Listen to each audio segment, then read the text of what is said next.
বিসমিল্লাহির রহমানির রহিম। প্রিয় সেকেন্ড ইয়ার শিক্ষার্থীবৃন্দ, আজকে আমি তোমাদের বিজনেস ম্যাথ থেকে একটি ক্লাস নিচ্ছি। বিজনেস ম্যাথের এর আগে আমি একটা অধ্যায় শেষ করে ফেলেছি। এটা সম্পূর্ণটা সংখ্যা পদ্ধতি বা নাম্বার সিস্টেম। সংখ্যা পদ্ধতি বা নাম্বার সিস্টেমের বেশ কয়েকটা কিছু অঙ্ক করেছি। ইম্পর্টেন্ট অঙ্কগুলো প্রায় সবই করে দিয়েছি, যেগুলো আসার মতো পরীক্ষা সেগুলো আমরা সব করেছি। আজকে আমি একটা নতুন অধ্যায় শুরু করছি, সেটি হচ্ছে সেট তত্ত্ব। এই সেট তত্ত্ব অধ্যায়টা বেশ ইম্পর্টেন্ট। এখান থেকে প্রতি বছর আমাদের পরীক্ষায় অঙ্ক আসে। পার্ট বি, পার্ট সি এবং পার্ট এ, 3 পার্টেই অঙ্ক আসে। আজকে আমি প্রাথমিক আলোচনা যেগুলো করতে হয় সেই প্রাথমিক আলোচনা থেকে শুরু করছি চ্যাপ্টারটা। সেটের সংজ্ঞা, সেট তত্ত্ব, সেটের সংজ্ঞা আলোচনা করছি আমি। দেখো, সেটের সংজ্ঞা: সমজাতীয় কতগুলো বা কিছু সংখ্যক বস্তুর সমষ্টিকে সেট বলা হয়। সেট কাকে বলা হয়? সমজাতীয় কতগুলো বস্তু, সমজাতীয় হতে হবে। সমজাতীয় কিছু সংখ্যক বস্তুর সমষ্টিকে বলা হয় কি? সেট। যেমন tea set, dinner set, glass set ইত্যাদি। সেটের এই যে সেট বললাম, সেটের কতগুলো বৈশিষ্ট্য আছে, সেটের বৈশিষ্ট্য আছে। এই সেট তত্ত্ব বা সেট, এই সেটের কিছু বৈশিষ্ট্য আছে। আমরা এখন সেটের বৈশিষ্ট্যগুলো নিয়ে আলোচনা করব। বৈশিষ্ট্যগুলো বেশ ইম্পর্টেন্ট, বৈশিষ্ট্যগুলো আমাদের জানা দরকার।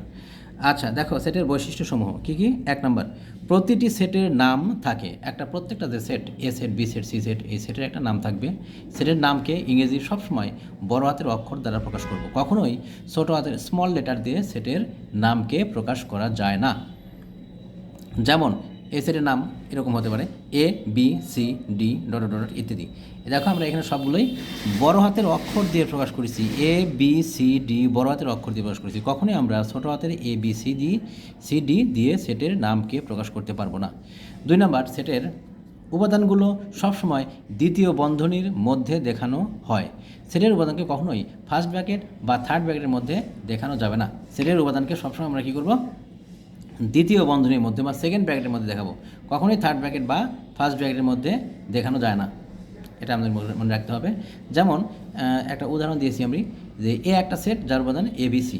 এই প্রত্যেকটা উপাদান, দেখো এই উপাদানগুলোকে আমরা কী করেছি? সেকেন্ড ব্র্যাকেটের মধ্যে দেখাইছি, কখনোই ফার্স্ট ব্র্যাকেট বা থার্ড ব্র্যাকেটের মধ্যে এই উপাদানগুলো দেখানো যাবে না।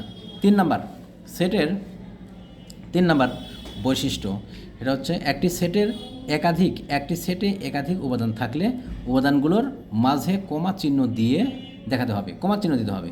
মানে একটা সেটে যদি একাধিক উপাদান থাকে, তাহলে অবশ্যই প্রত্যেকটা উপাদানের মাঝে কী বসবে? কমা চিহ্ন দিয়ে আমাদের দেখাতে হবে, কমা চিহ্ন, কমা। এই যে এখানে যেমন এ সমান কি? সেকেন্ড ব্র্যাকেট এ, বি, সি, এ কমা B comma C, second bracket, আর সেকেন্ড ব্র্যাকেট দিয়ে শুরু এবং সেকেন্ড ব্র্যাকেট দিয়ে শুরু, শেষ। এখানে দেখতে পাচ্ছি এ, বি, সি 3টা সেট ছিল, আমরা এ, বি, সি প্রত্যেকটার মাঝে কমা চিহ্ন দিয়ে প্রকাশ করেছি। তাহলে সেটার আরও একটি বৈশিষ্ট্য হচ্ছে, সেটের উপাদানগুলোকে অবশ্যই কমা চিহ্ন দিয়ে প্রকাশ করতে হবে। একাধিক উপাদান থাকলে অবশ্যই আমরা কমা চিহ্ন দিয়ে সেটাকে প্রকাশ করব।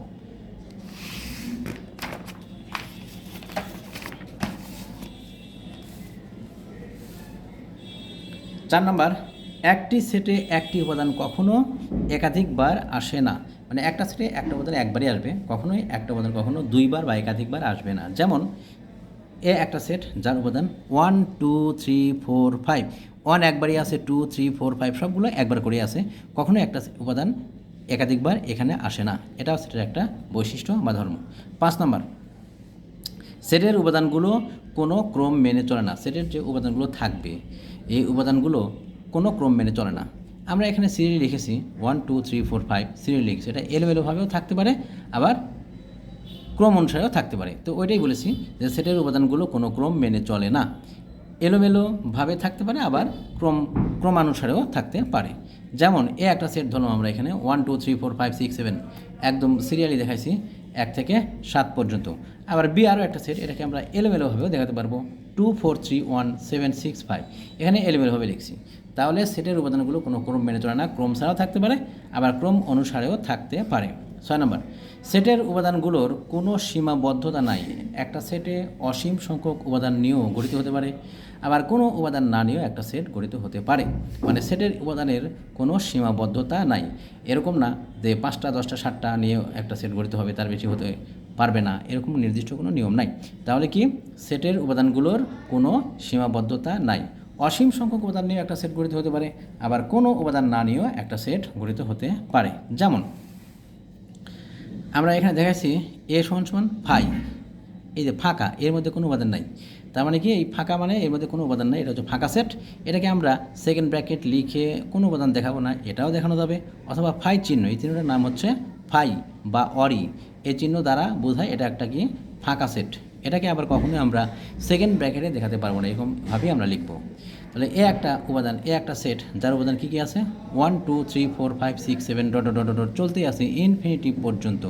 তাহলে এটা একটা সেট, এখানে কোনো উপাদান নাই, এটাও একটা সেট। আবার এইখানে অসীম পর্যন্ত উপাদান আছে, এটাও একটা সেট। তাহলে আমরা এখান থেকে বলতে পারি যে সেটের উপাদানগুলো কোনো ক্রম মেনে চলে না, সেটের উপাদানের কোনো সীমাবদ্ধতা নাই। অসীম সংখ্যক উপাদান নিয়ে একটা সেট গঠিত হতে পারে, আবার কোনো উপাদান না নিয়েও একটা সেট গঠিত হতে পারে। এখানে আমরা স্বাভাবিক সংখ্যার সেট আমরা জানি, স্বাভাবিক সংখ্যার সেটকে বড় হাতের এন বা ন্যাচারাল নাম্বার, সে বড় হাতের এন দিয়ে প্রকাশ করা হয়। আর এই স্বাভাবিক সংখ্যার সেট এন সমান লিখতে পারবো 1 থেকে শুরু করে প্লাস ইনফিনিটি পর্যন্ত যতগুলো পূর্ণ সংখ্যা আছে এই সবগুলো সংখ্যাকে বলবো আমরা কি স্বাভাবিক সংখ্যা। 1 থেকে শুরু করে ইনফিনিটি পর্যন্ত যতগুলো পূর্ণ সংখ্যা আছে এই সংখ্যাগুলোকে বলবো আমরা একত্রে স্বাভাবিক সংখ্যা। তো স্বাভাবিক সংখ্যার সেট এন সমান 1 2 3 4 5 6 7 8 9 10 ডট ডট ডট চলতে আসে ইনফিনিটি পর্যন্ত। তাহলে এইখানেও সেটের উপাদানের কোনো সীমাবদ্ধতা নাই আমরা দেখতে পাচ্ছি। তাহলে এটা একটা বৈশিষ্ট্য, মোটামুটি এগুলোই বৈশিষ্ট্য। এবার আমরা এই যে সেট তত্ত্ব, এই সেট তত্ত্ব বা সেট, এই সেটকে আমরা প্রকাশ করতে পারি দুইটা পদ্ধতিতে। তাহলে সেট প্রকাশের পদ্ধতি দুইটা। সেটকে আমরা দুইটা পদ্ধতিতে প্রকাশ করতে পারি, তার একটার নাম হচ্ছে তালিকা পদ্ধতি, আর একটা নাম কি গঠন পদ্ধতি। তালিকা পদ্ধতি, গঠন পদ্ধতি। আচ্ছা, তালিকা পদ্ধতি কাকে বলা হয়? তালিকা পদ্ধতি হচ্ছে সেট প্রকাশের যে পদ্ধতিতে সেটের প্রতিটা উপাদানকে দ্বিতীয় বন্ধনীর মধ্যে কমা চিহ্ন দিয়ে প্রকাশ করা হয় তাকে সেট প্রকাশের তালিকা পদ্ধতি বলে। আচ্ছা, তালিকা পদ্ধতিতে একটা সেটে যে উপাদানগুলো থাকবে সবগুলো উপাদানকে সেকেন্ড ব্র্যাকেটের মধ্যে কমা চিহ্ন দিয়ে একটার পর একটা প্রকাশ করা হবে, এটা হচ্ছে আমাদের কি তালিকা পদ্ধতি। তার মানে কি এখানে যে উপাদান থাকবে সবগুলো উপাদানকে আমরা সেকেন্ড ব্র্যাকেটের মধ্যে কমা চিহ্ন দিয়ে প্রকাশ করব। আর গঠন পদ্ধতি, যেমন এখানে একটা উদাহরণ দিয়েছি তালিকা পদ্ধতির, এ একটা সেট যার উপাদান 1 2 3 4 5 6 7 8 9 10, এখানে 1 থেকে 10 পর্যন্ত উপাদান ছিল, আমরা 10টা উপাদানকেই এই সেকেন্ড ব্র্যাকেটের মধ্যে কমা চিহ্ন দিয়ে প্রকাশ করেছি। তাহলে এই পদ্ধতিটাকেই বলবো আমরা কি তালিকা পদ্ধতি। এবার 2 নম্বর পদ্ধতি গঠন পদ্ধতি। গঠন পদ্ধতিটা কি? গঠন পদ্ধতি হচ্ছে সেট প্রকাশের যে পদ্ধতিতে সেটের কোনো উপাদানকে না দেখিয়ে শুধু উপাদানগুলোর বৈশিষ্ট্যগুলোকে বা ধর্মগুলোকে দ্বিতীয় বন্ধনীর মধ্যে দেখানো হয় তাকে সেট প্রকাশের গঠন পদ্ধতি বলে। তার মানে কি গঠন পদ্ধতিতে সেটের কোনো উপাদানকে দেখানো হয় না, শুধু উপাদানগুলোর ধর্ম বা বৈশিষ্ট্য সেকেন্ড ব্র্যাকেটের মধ্যে কমা চিহ্ন দিয়ে প্রকাশ করা হয়। আর এই পদ্ধতিকে বলবো আমরা কি গঠন পদ্ধতি।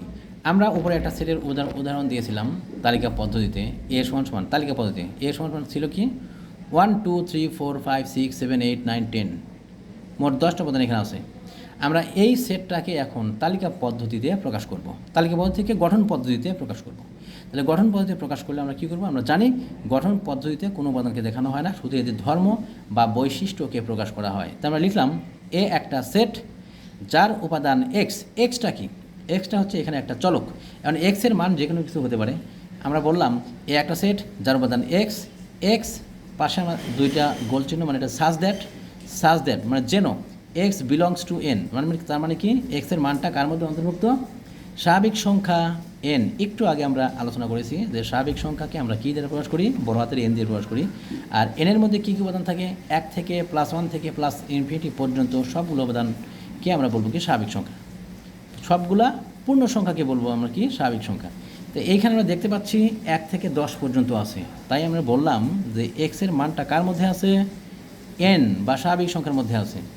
এবার এনের মান তো অসীম, 1 থেকে শুরু করে পূর্ণ সংখ্যা অসীম পর্যন্ত আছে। এখানে আমরা কত পর্যন্ত নিব? 10 পর্যন্ত আছে, 1 থেকে 10। তো আমরা সীমা দিয়ে দিলাম x is less than equals to 10, x is greater than equals to 1। তার মানে এক্সের মানটা 10-এর সমান 10 থেকে ছোটো আর 1-এর সমান 1 থেকে বড়। এই উপাদানগুলো নিয়ে যে সেটটা হচ্ছে এটাকে বলবো আমরা কি গঠন পদ্ধতি। তাহলে এখানে ছিল তালিকা পদ্ধতি, এটাকে আমরা গঠন পদ্ধতিতে রূপান্তর করলাম, করে আমরা এটা পেলাম।